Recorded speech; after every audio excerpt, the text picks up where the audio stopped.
Si boss gapangita sang med. Tapos maigor pasudlon ko ng hinablos ni Pregoryo nga dalaga daw ay man obra kay man nag-eskwela. Mid, kita mo naging kasosyal sina, ipa-ubrahom mo rin mo ya sa mid. Sa pa kagwapa sa nga bata da, hindi na saya guro mag-ubra nga, katulong.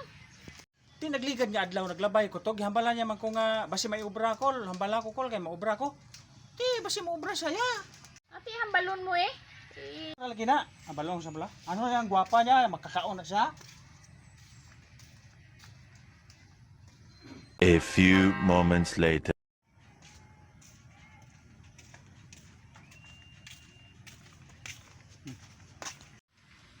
Oh, na dugayan ka gidhang? Te, maubra siya? Ubra gidala ko gani siya dito. Ti makasulod ba sa ubra? Paubrahon sa ni boss. Oh, te mayo kaysa magpasagot sa tiyo yada. Bagay, mo magila. Ate, sigurado, may lingawa naman ka muna dito kay nagstay-in sa kadaan. A few moments later. Ay nako, unyok.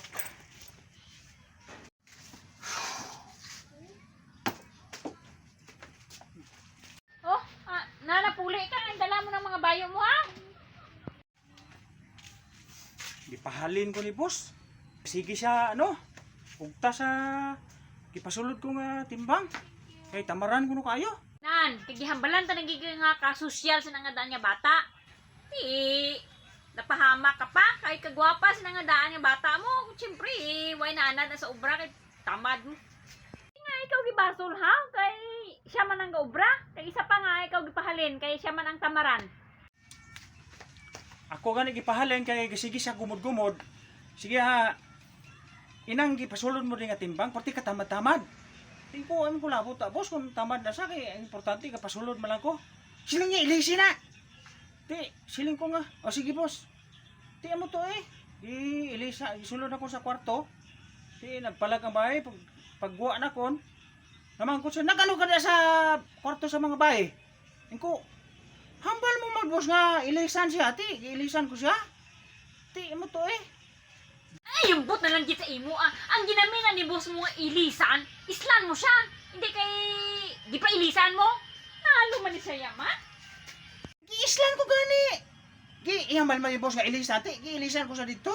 Kay siling man yung boss nga isli na. Ilisin na siya. Ti adin ko gali ilisan dito sa guwa.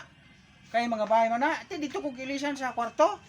Ti gisibinan ko pa gani kay alala si ilisan mo nga wa isibin-sibin. Ano naman ang utok mo man? Nasang nagligay? Amo nagpahalin ka man ni boss kay gisugo ya ka nga dulungan mo siya kape. Gidulungan mo man to, bro, ay katilaw templa. Tapos gisugo ya ka nga kuaan mo siya tinapay.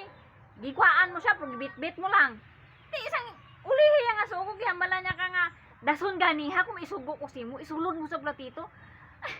Ay isugo ya ka nga dulong mo sa iyang isapatos ya. Amutan na nung isulod mo sa platito. Ano man na yung ulo mo man? Ay, sala ko pa na nga nagtuman lang ko sa iyang sugo. Ti hambal naman sa ako nga dason gani ha. Hindi mo pag-uyatan ang tinapay. Isulod mo sa pinggan o isulod mo sa platito. Ti sa dason niya sugo siya dalagan ni di sapatos ko. Kay malakat ko. Ti mo to isulod ko sa pinggan ang iyang sapatos. Ti kay ganya ko kay hambal niya nga dason kong sugo sulod mo sa.